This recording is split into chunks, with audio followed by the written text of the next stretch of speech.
Audrey and Rusty. And now for our invocation, Robert Weston.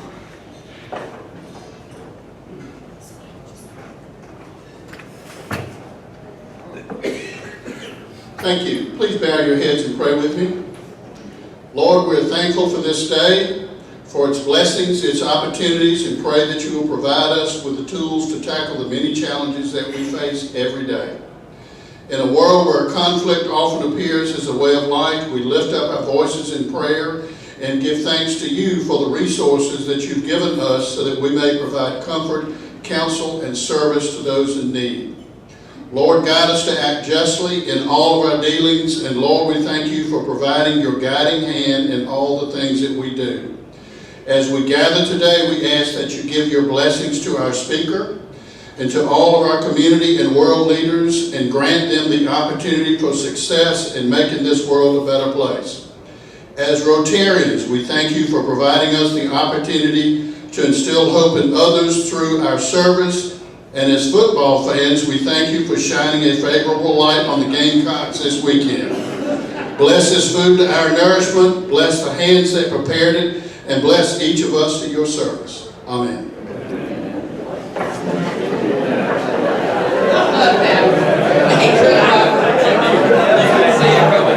And here to introduce our visiting Rotarians and guests, Blake Lieutenant.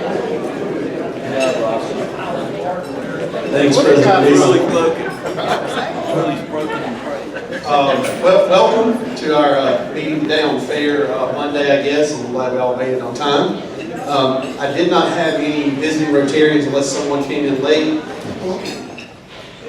Okay, so if you have a guest. Okay. If you have any guests, please stand up and introduce your guest, please. My name is Jim Smith. I'm with Merrill Lynch, and I have the pleasure of having one of my partners here with me today, Bill Meinl. Bill is a certified financial planner. That means he can't tell you what's going to happen, but he can help you be prepared for it, whatever it is.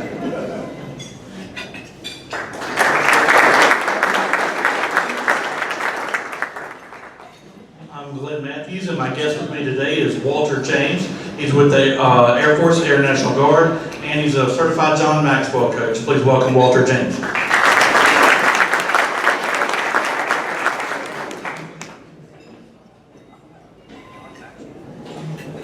Party Day back. My guest today is James Richter. James works for the Manufacturers Alliance, where our speaker is the current chairman of the Manufacturers Alliance, and Metcalf and I worked for Governor Kimball together many years ago.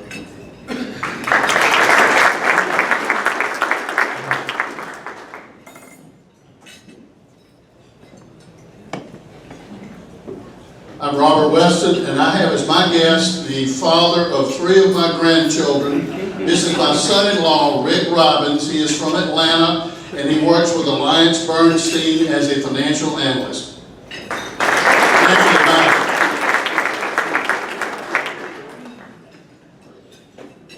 Thank you, Thank y'all very much. One thing I wanted to let everybody know today, I don't have it on the, we don't have it up yet. I just sent information to Cynthia. But if you'll mark your calendars for May the 2nd, it's Saturday, May the 2nd, will be our Bocce Bash 2020 at Segra Park again. So look for more information coming up as we start to plan. But Saturday, May the 2nd, will be our 2nd annual Bocce Bash. Thank you. Thank you, Blake. And now, buckle up. Health and Happiness, Milton Moore.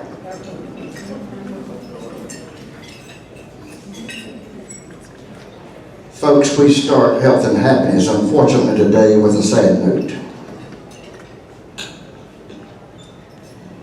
A moment of silence for a longtime member, good friend, and a war hero. Last night, Jack Van Loon passed away. Good man. Let's have a moment of silence for Jack.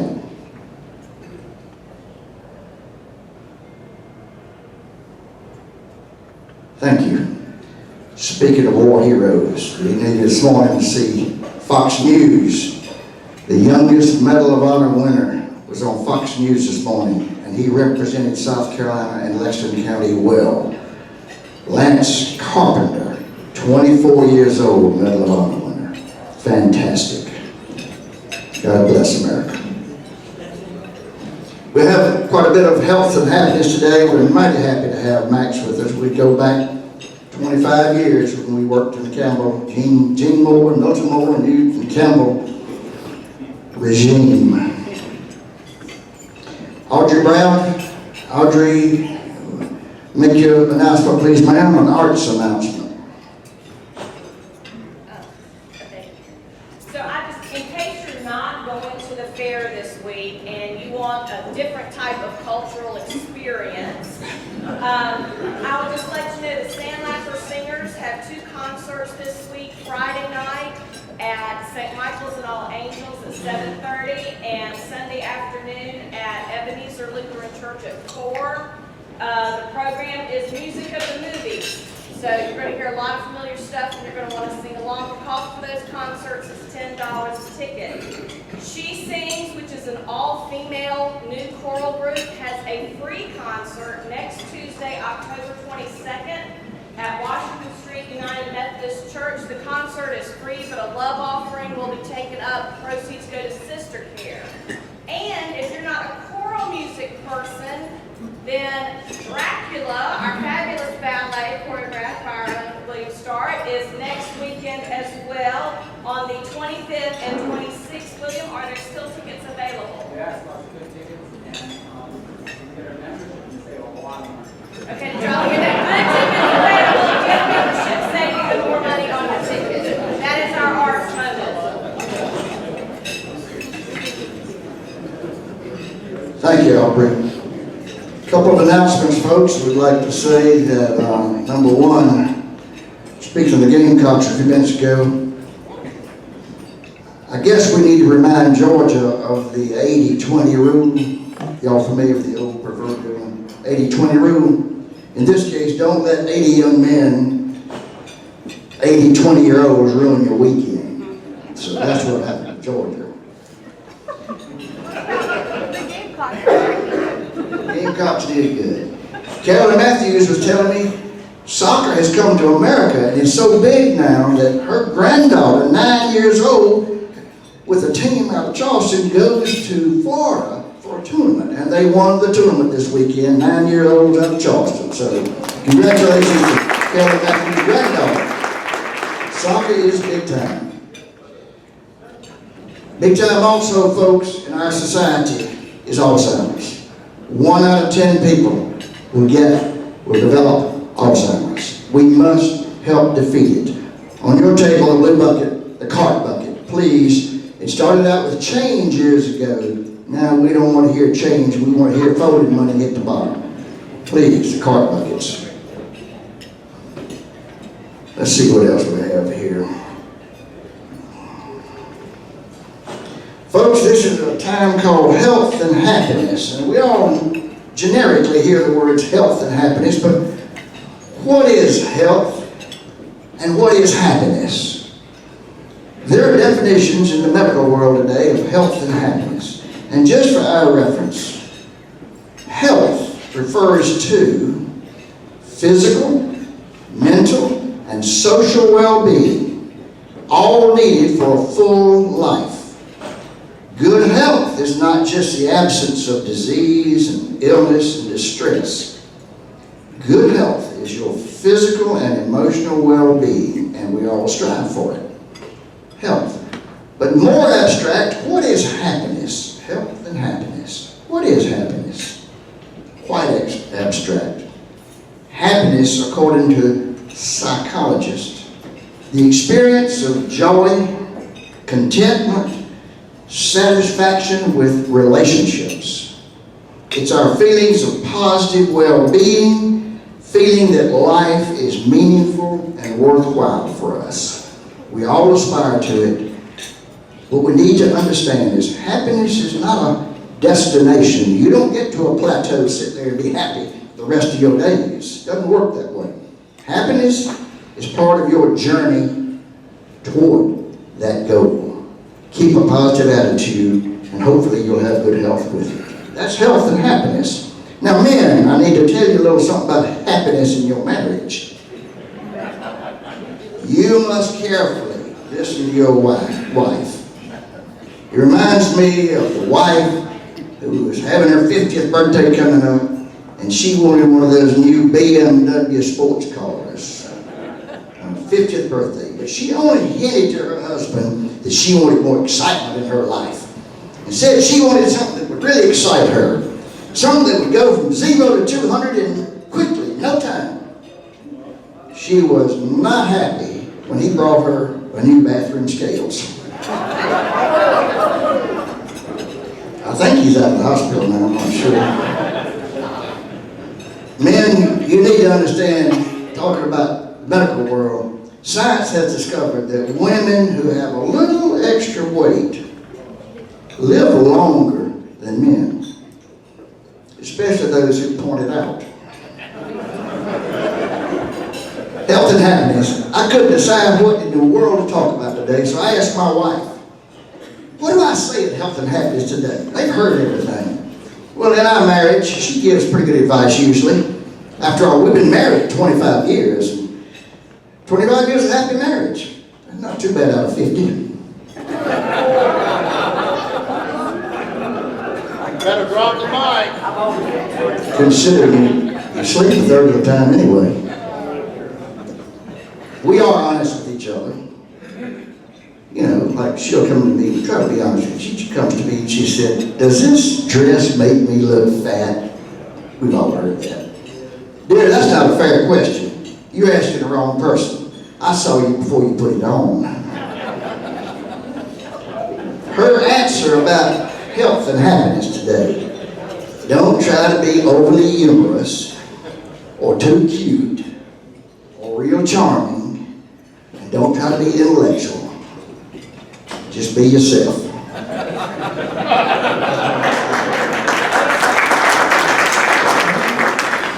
Now, health, happiness, and history. What is today?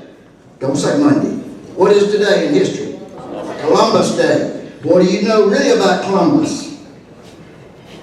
A few facts. Columbus was an Italian sailing under the Spanish flag for Queen Isabella. He was seeking, of course, a western route to Asia for the fabled gold and spices of Asia and India. He was unaware that there was a continent between Europe and Asia, but he bumped into it between South America and North America. He bumped into a land he called Hispaniola, which is now Haiti and Dominican Republic, and he set up shop there, as it were.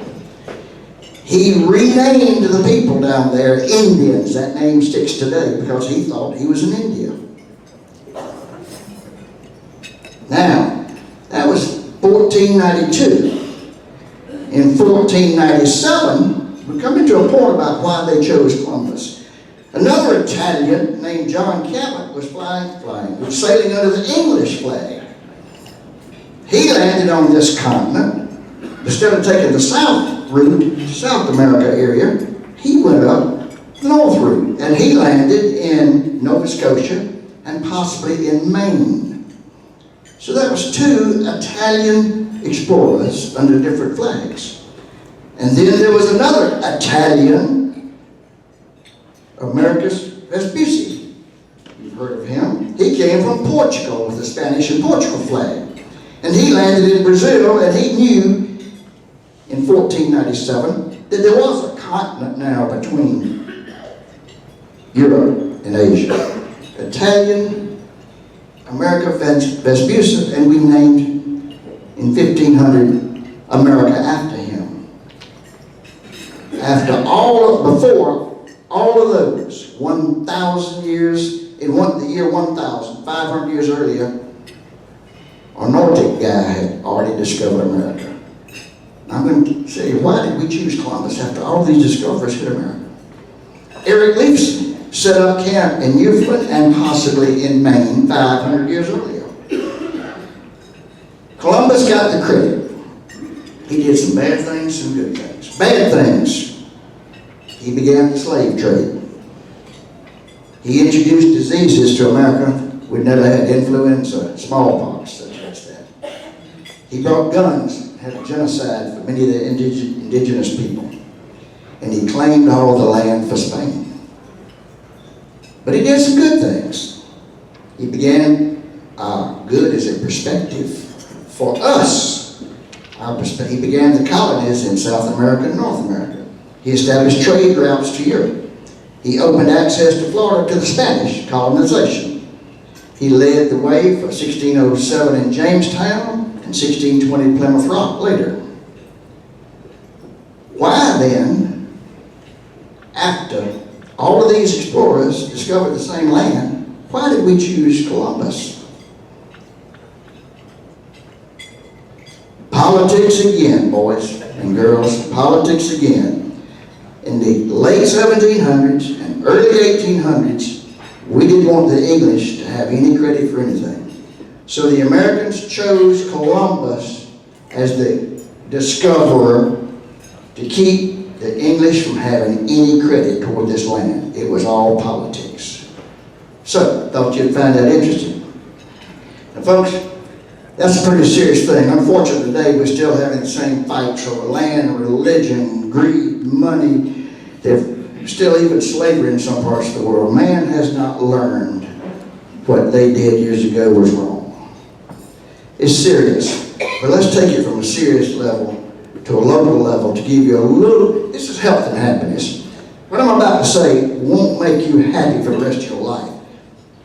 Might not make you healthy for the rest of your life, but it will keep you from being unhappy for just a little while. So, my advice to you today is, gentlemen and ladies, never take your sleeping pill and your laxative at the same time. In a special way, you'll sleep like a baby. Thank you. Have a good day.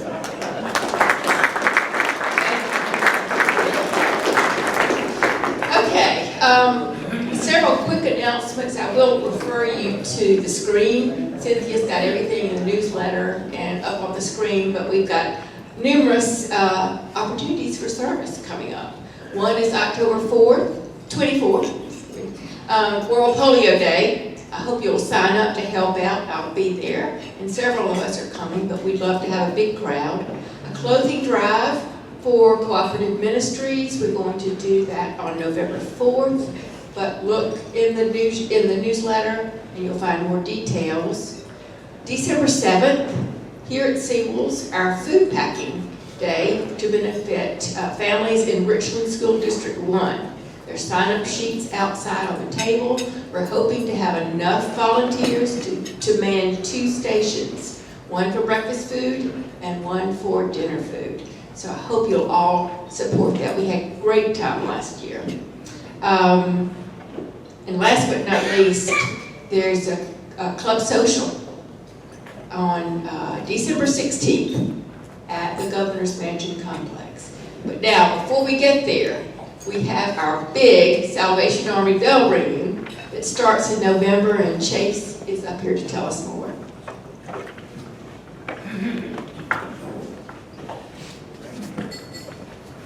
Thank you, President Louisa.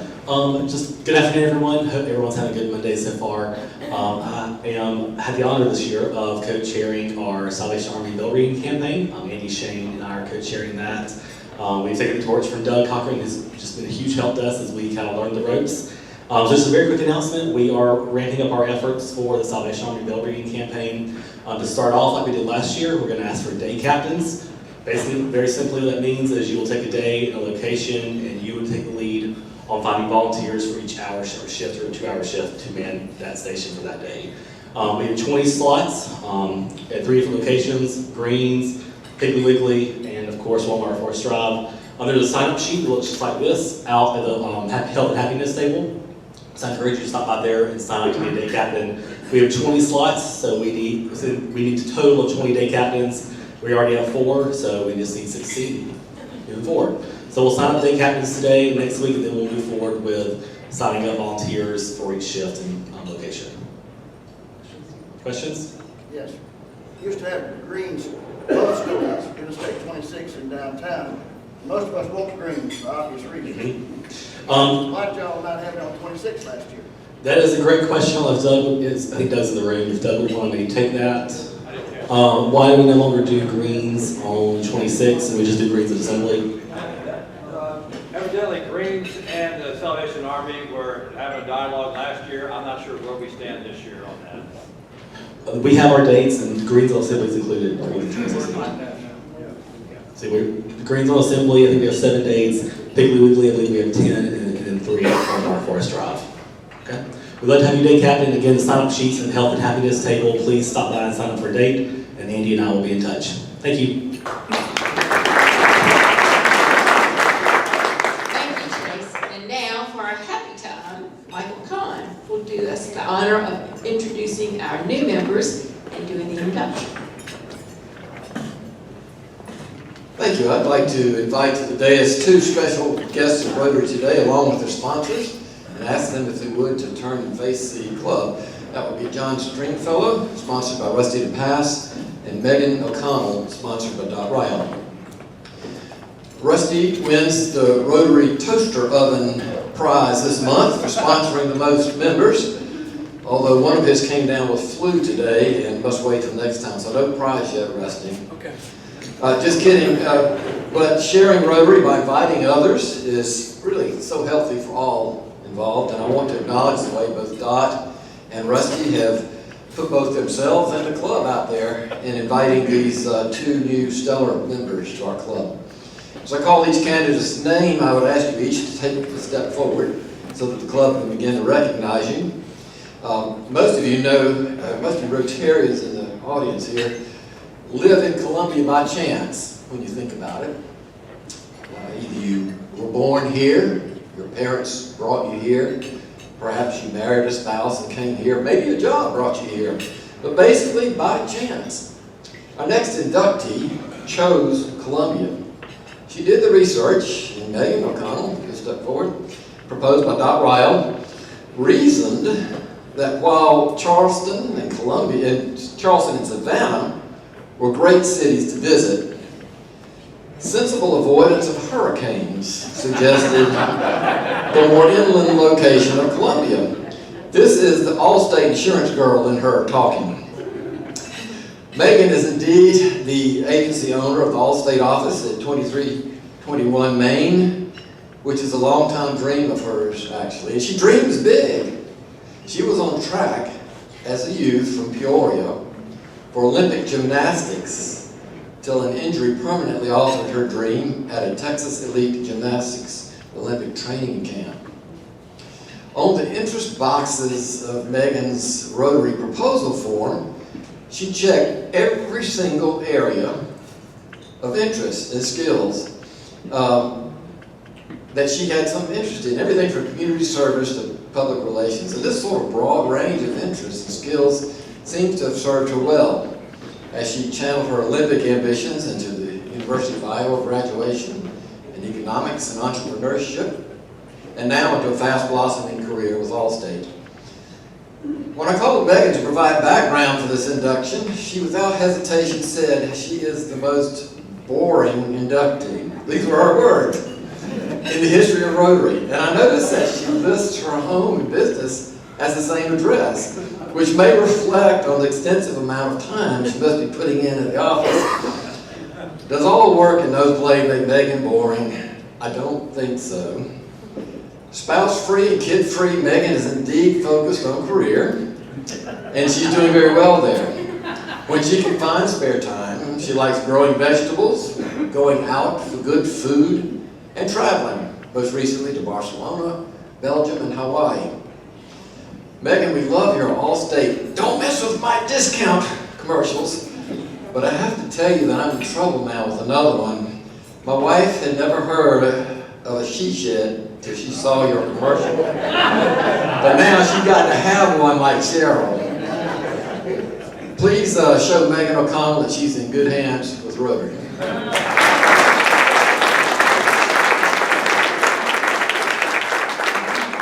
Next up is John Stringfellow, sponsored by Rusty DePass.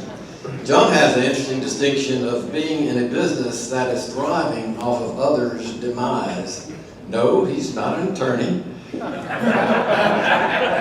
John provides checks to banks through his business called Main Street, where he is the direct sales executive. So, fewer people are writing checks these days, right?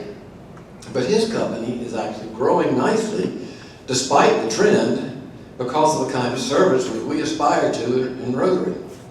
So while this competitor's check sales are generally diminishing, Main Street's checks rose 25% last year. It's interesting. John, who spent business time in both Greenville and Charlotte, now lives in the Bluff Road Tower across from the stadium, right down the street here. He's an active advisor in his college fraternity, SAE, and if you sit at his table during Rotary meetings, you should get him started on some frat stories. He can entertain you for hours. Like Megan, he's an eligible single with outside interest. By the way, maybe you two after the meeting should I'm just saying, a little Rotary matchup here.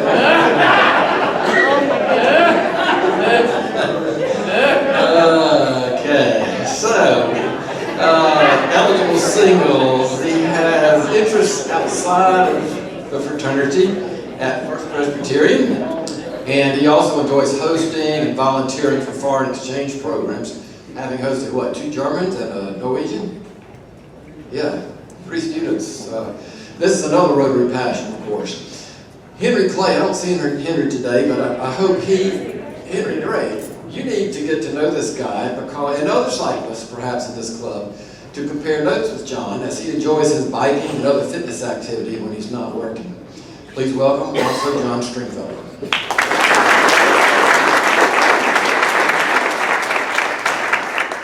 And after you get your pen, if you would face me. This pen, by the way, is a great conversation opener. You put it on your suit and you can buy some additional ones for your other suits. Rusty was able to cover all of his suits with 2 pens. This will open doors for you, believe it or not, this Rotary pen, because it means you're joining 1.2 billion Rotarians. I want to give you a visual. If you made a rubber band out of Rotarians, linked arm to arm, up and back, they would stretch all the way, 1.2 billion would stretch all the way up to Evanston, Illinois, and back. Evanston being the headquarters for Rotary International. It's a lot of Rotarians. These are your latest buddies. As part of your process for getting here, you've been introduced to Rotary from your sponsors, by your very presence at this meeting, by meeting with the past president. And as your earliest opportunity, we invite you to a Rotary fireside chat as well. So, welcome, please, to Columbia Rotary. Thank you for being here.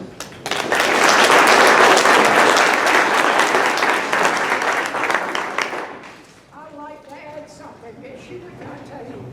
But 2 weeks ago, she was named the #1 agent in 7 states.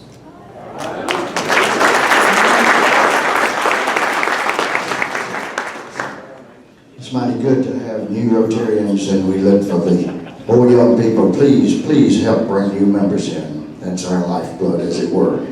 It was just announced to me by Rusty DePass that another member of many years, good man, died last night, was Ken Powell. Some of y'all knew him from the Rotary Club, so let's have a moment for Ken Powell.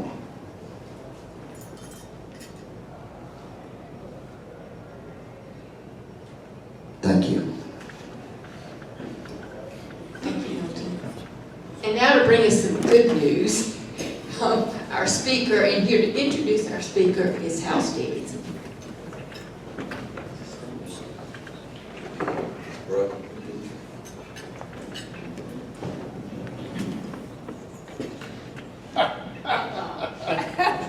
going to try to make that work.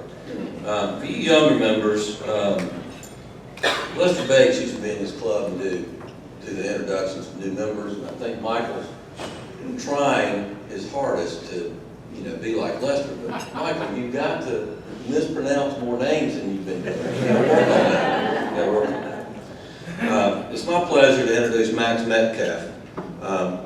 Max grew up in Greenville all his life. He says his parents moved there in '51 and they never left, so he didn't either until he went to Clemson, unfortunately. He got an education there, I think, in economics, So he must have learned something, because he went on to be the Vice President for Public Policy at the Chamber in Greenville. He also was in the office of Governor Carol Campbell, as you heard earlier. Doesn't seem like that long ago, but it's been quite a while. We've all really benefited from BMW and the work that they did in the administration back then.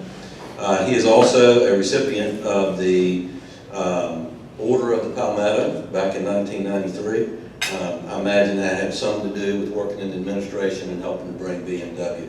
So without further ado, Max Metcalf. Thanks.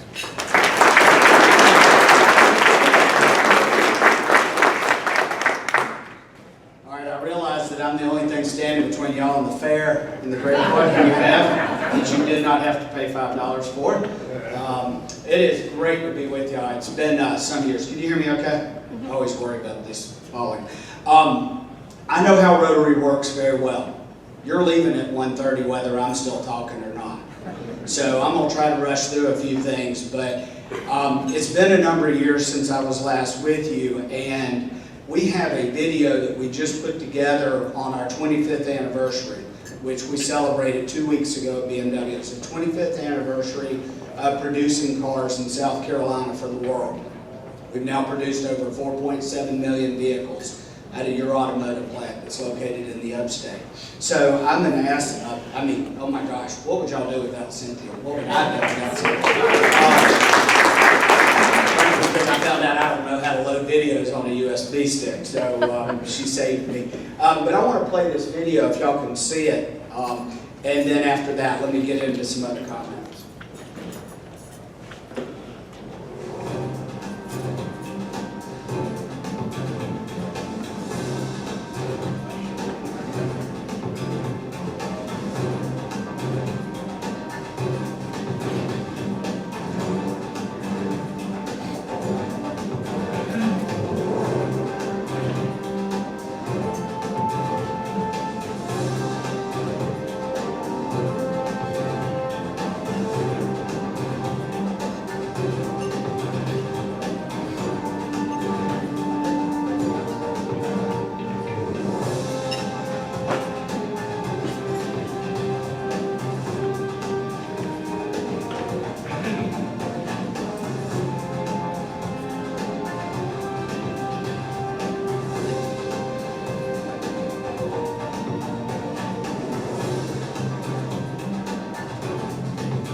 So also, thank you, Hal, for the introduction, and Mason Hardy, my good friend, old friend, for the invitation to be with you and to be with you today. Years ago, I was here with y'all and showed a little small video, and then also talked about the plant, and I found out today that a number of people from this club actually came up and took a tour soon after that. So for those of you who have not visited our plant before, we do offer plant tours every day, Monday through Friday, several times a day, and would love for you to come up, and all the instructions on how to do that are on our website. That's bmwusfactory.com. So please go there. We'd love to have you visit. So where we stand in the world. So when this project started years ago, we were BMW's first plant to be located outside of Bavaria, Germany. So that was a real big risk the company was taking to change their philosophy from producing in Germany and shipping to the world to now move production to the markets. And so we came in, there were about 9 BMW plants at that time. Now we have 31 manufacturing sites around the world. They're in 15 different countries. So I realize in the back of the room it's harder to see, but this is just to give you a global picture of where we are now, having all these facilities. And also where we are in sales. When I started at BMW years ago, 19 years I've been there, we were selling just maybe 800,000 or so cars around the world, 600,000 to 800,000. We're actually a very small part of the automotive market. We're about 2 to 3% most years in global sales. Now we're the BMW Group. We represent 2.4 million, almost 2.5 at the end of last year. But almost a third of that are the vehicles we make at the plant in Spartanburg County. To show you how it's grown and how we are such an integral part. And the interesting thing about that is we're also about 20% of the production capacity of the plant right now, and that number is going up now that we have 5. We now have 5 vehicles that we produce out of that plant as opposed to 4 over the last several years. Also about our company, a lot of people don't know that we own Mini. So if you see the Mini Cooper, that is a BMW Group vehicle, and also Rolls-Royce. The motor cars, not the airplane, not the aerospace side with the engines, but we do own those. And then our motorcycles, that market has been growing tremendously over the number of years, so we're real excited about that as well. I'm going to skip for, you saw a lot of things in the video about what we're doing on our production line, but I think the important part to talk about where we are now in the evolution of the automotive industry is how we're getting in more and more into systems integration. We're doing everything we can as far as integrating the product, integrating our people into the production process, along with the technology that we've added, and we do all of that in a very flexible way. We have to be flexible because the vehicles that we produce at the plant are already purchased. We do not make the cookies and send them out. They are already purchased. They either have a customer like you on there or a dealer who knows exactly what they need to have on their lot to meet their customer base. So BMW of Columbia, for example, will buy an allocation of vehicles from us or the other BMW plants that they need to have. That's very different than the rest of the industry, the fact that we do that. So we've got to get it right. We have to be very integrated in the system with our supply chain, where we have over 300 suppliers that we touch, and we also have millions of parts, upwards probably to 10 million parts or so, that we're accountable for every single day on our site.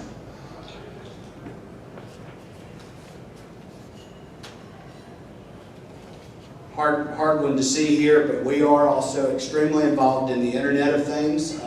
This is a real driving force in terms of advanced manufacturing and how connected your systems and your platforms are. We've already connected about 3,000 applications within our plant to the Internet of Things. These impact all the digital systems we have. It allows us to remain connected to this broad network that we have that is worldwide. It's not just in the plant. Our parts come from all over, and it's extremely important that we deal with that. Same way with digitalization, it is truly changing. Digitalization is changing how we handle our data analytics and what we do with additive manufacturing that continues to make us agile as we are, because we may have one model that is on its way down, waiting for the successor model to come out, while the other ones are doing this. That takes constant coordination and integration of the systems because of the changing of the parts. So we have become, I will say that the level of automation in the plant when I started was probably around 20%. Now it's about 99%, but we also now have 11,000 people that work there every day. So it continues to grow. People think automation does away with, people moving out. That's totally the opposite. You have to have people now that understand how to program systems, how to maintain systems, and how to operate some extremely expensive and very critical equipment.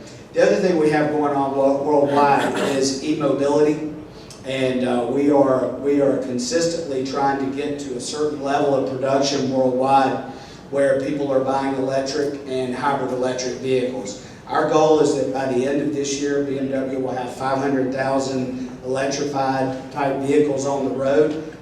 Anybody in here drive an electric or hybrid vehicle? Usually, it's coming.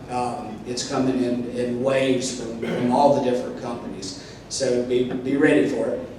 You'll see ours has steadily grown every year, and 142,000 vehicles last year in the BMW Group were sold were electric. And this year we expect that number to be higher, and we'll hopefully hit that 500,000 unit mark by the end of the year. Again, we'll skip forward a little bit, a lot of slides, but I realize we're short on time. We do have a new chairman of BMW Group. He came in at the end of July. He was our board member for global production, so he was my boss's boss at our plant. He is very committed to allowing the customer to have a choice of what platform they want. Do they want electric, full electric? Do they want a hybrid? Do they want diesel? And then we're now bringing in the newest thing based on the model of vehicle that we produce at our plant, and that's an X5. This is a prototype of a hydrogen fuel cell powered X5 that they showed at the Frankfurt Auto Show just last month. So by 2025, it's possible that we could have hydrogen fuel cell vehicles coming into our fleet. Now, I think the thing you're interested in hearing about is this plant in Spartanburg. So when we started out, the only thing that existed from BMW in the U.S. was, of course, the dealerships. Now there's over 320 dealers across the country. And we had some sales operations or headquarters type operations in 4 regions. Now you can see that BMW has a presence throughout the country. More and more with what we're doing in the U.S. related to systems integration, to our environmental and emissions testing. A lot of the automotive brands now have emissions testing centers that are out in California. Frankly, if you can meet those regulations, you can meet them anywhere. So that's why a lot of testing is done in California. And then, of course, in South Carolina, you not only have the plant, but we have the BMW Performance Center. All right, who's been to the Performance Center and driven? Want to buy a car about 5 seconds after you left there, didn't you? It's a great place. And then we have some data and information systems that are located in Greenville over at the Clemson University International Center for Automotive Research. So that's been real important. Now, where are we now? So 25 years later, our economic impact that BMW has on the United States is now over $43 billion. That correlates into 120,855 jobs that would not exist otherwise. And in this state, we have 36,265 jobs that are directly attributable to the BMW operation and a $21 billion output. So think of that in terms of gross domestic product. That's our GDP, what we look at. Bernie maybe can attest to that. And these numbers are run through the Darla Moore School of Business. Professor Doug Woodward has done every economic impact study for BMW since we started that in 2002. He continues to be amazed by the job multiplier because it's higher for us right now than it is normal manufacturing. It's for every job created, another 3.9 jobs are stimulated in the state's economy. So 90% of our output comes through the plant. Now, I still get asked to this day, why South Carolina? And this is a great time to revisit it because it is 25 years later. We laugh about our state infrastructure, but as Bernie would recall, that was actually one of the deciding factors for BMW. The interstate system that existed in our state would allow us to be able to get parts in from suppliers and be able to get the domestic vehicles out. The rail system we use is an access point for us not only at the port for bringing materials in now to the inland port and Greer, but it also is instrumental for us exporting those cars. And you saw on the video the vehicles being loaded up in the rail cars. Every morning about 6 a.m., somewhere around 5 or 6 a.m., a train leaves the back of our plant with close to 1,000 vehicles on it and heads to the Columbus Street Pier in Charleston. I'm sorry it comes through Columbia and keeps you from getting to work. That's a good time to catch up on emails while you're waiting. I'd love for it to be routed a different way, but I know it comes through here. And then, needless to say, the Deepwater Port of Charleston was huge. That was something that Nebraska and the other states that were competing for us, they don't have a port there. They don't even have an inland port. So we know how important that was. The pro-business environment of this state continues to this day. I have people that come and visit from other states, whether they're other manufacturers or they're officials from other states, and they say, we have it backwards. We treat business as if, why are you coming? What are you going to do? That type of thing. We don't treat them as a partner. I can tell you that in South Carolina, and the honor I have right now of serving as the chair of SCMA, the Manufacturers Alliance, that manufacturers throughout this state so appreciate the pro-business environment here of state, local, and federal officials, because it allows them, if they're a foreign direct investment here or domestic, to be able to tell their headquarters operation, in South Carolina, we know exactly what we're getting, we know who we can work with, and we know that issues that we have will be addressed as a team, and we won't be left standing out in the cold. And the last thing, and most important, was the qualified workforce. If you know the upstate in 1992, there was hardly a textile job left. There were just a few textile companies that really still had their doors open. The unemployment rate in the region was well into the double digits. And one thing that meant, though, to the BMW team and the site consultants was they knew that all these people that had been in textile business loved making things with their hands.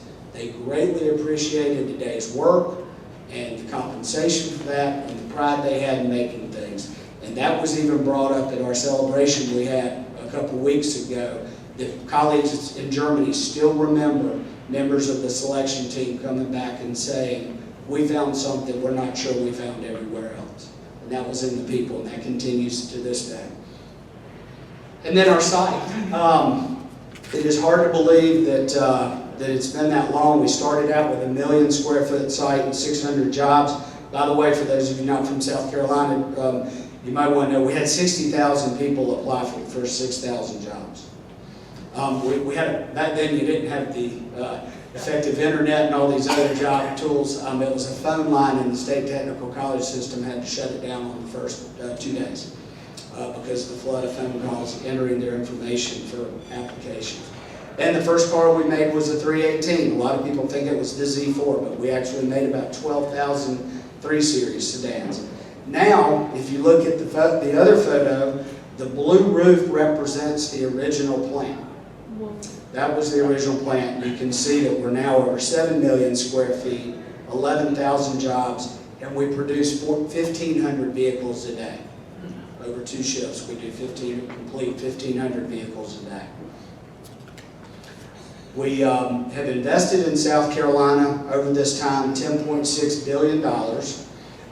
Like I mentioned earlier, 4.7 million vehicles have now been produced at Plant Spartanburg.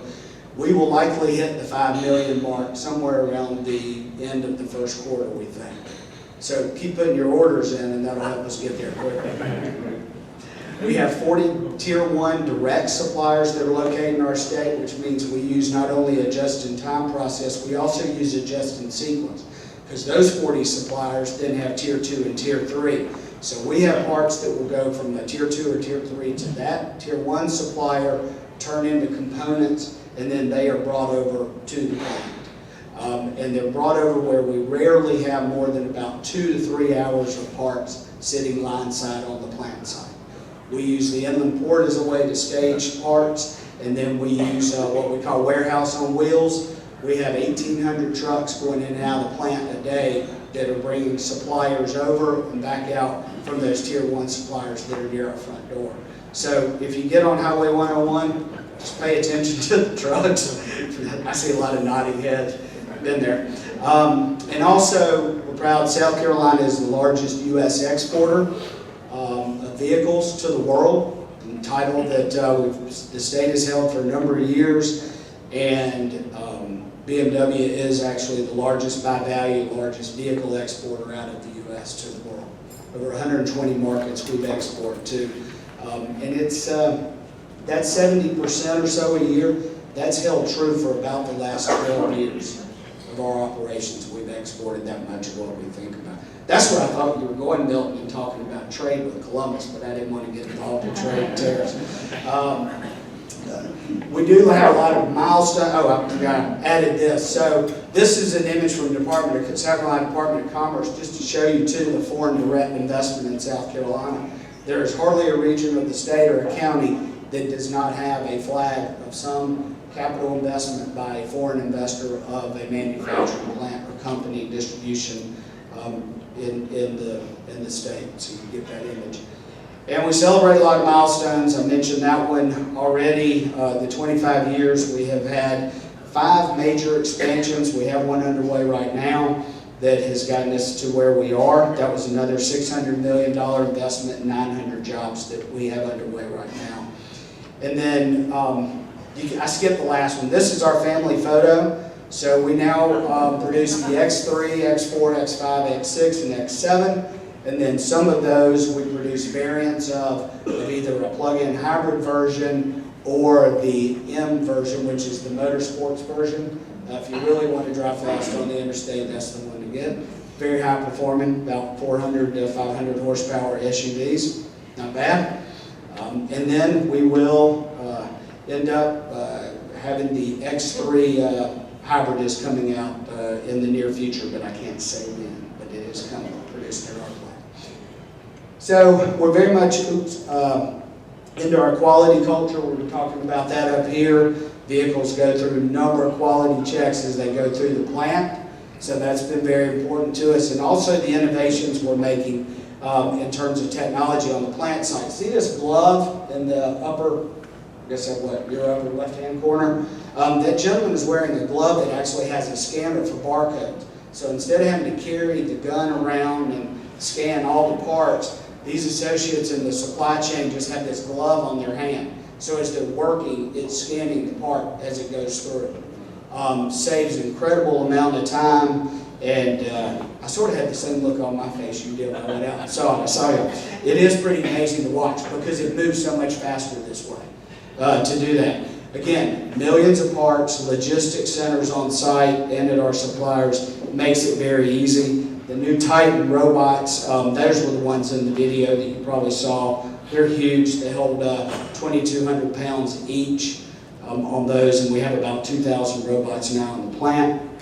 And of course, this exoskeleton vest, I don't know if you can tell it, the associate in the bottom corner, but this exoskeleton vest is produced and they're fitted for specific associates. And basically the vest lifts and supports your arms when they're up so that you're reducing the risk of ergonomic injury and repetitive motion injuries that the associate hardly feels a thing. It holds the stress for them, it fits and contours to their back, and so they're able to lift and to do these motions over and over. It's really revolutionary, actually, for folks on the line. And our energy use, I think you probably saw in the video, we have, since 2002, run a 9.5-mile pipeline from the Palmetto landfill, if you've ever seen it on 95 up near Spartanburg. We run this methane gas pipeline to the plant, and it goes into a conversion area behind one of our assembly buildings with the energy center, where it then powers one of our turbines, and it produces or meets 50% of our energy needs for the plant. And it removes basically the equivalent of 92,000 tons of CO2 every year by being able to use that methane gas. Reuse it, because if not, if you're familiar with methane gas, at a landfill, those are when you see the flames going up, they're just burning that in the atmosphere. So we're trying to take as much as we can off of there. I see the clock. I'm done. All right. We continue to invest in HR and all of our employees in their training with over $200 million that we've already invested, another $200 million well on its way. I always want to tell people in the state this, because if you have manufacturing plants and other businesses you work with, please do apprenticeship programs. These are huge for this state. We have one, it's called the BMW Scholars, and basically what we've done now for 6 years is we have a number of positions that are apprentices, and we work with 4 area technical colleges that are in the upstate because of their proximity to the plant. And if you're a second semester, first year student and on, getting a 2-year degree at one of these technical colleges in something like welding or robotics and mechatronics and logistics, we pay for your education, and we also pay you to work at the plant up to 20 hours a week alongside our employees. And then when you're finished, if you successfully complete that, we offer you a job. And we have offered every single person out of that program a job. Only a few have turned us down because they decided they want to go in and get their engineering degree, 4-year engineering degree, and then ask us to hold a full-time spot for them when they come back. So it's been great. We're doing a lot of those programs. I will stick around for later. I'm sorry we got behind. Milton. I couldn't resist. I'm going to call Gene and tell him what he said about the scales and stuff. But anyway, thank y'all very much. I will stick around for a while, and I won't leave the Clemson picture up there because that'll drive y'all crazy. But thanks again for having me.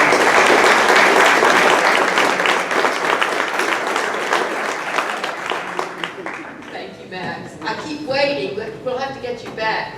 Weren't you going to talk about that free BMW? Yeah. Give it away. Yeah, the problem is y'all meet on Mondays, and we only give that away on Wednesdays. We could make an exception. Hey, we can change the date. We'll change the date.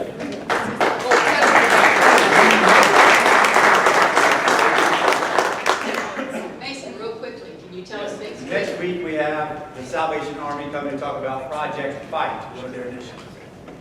And I don't think we will close the song today because we're running late.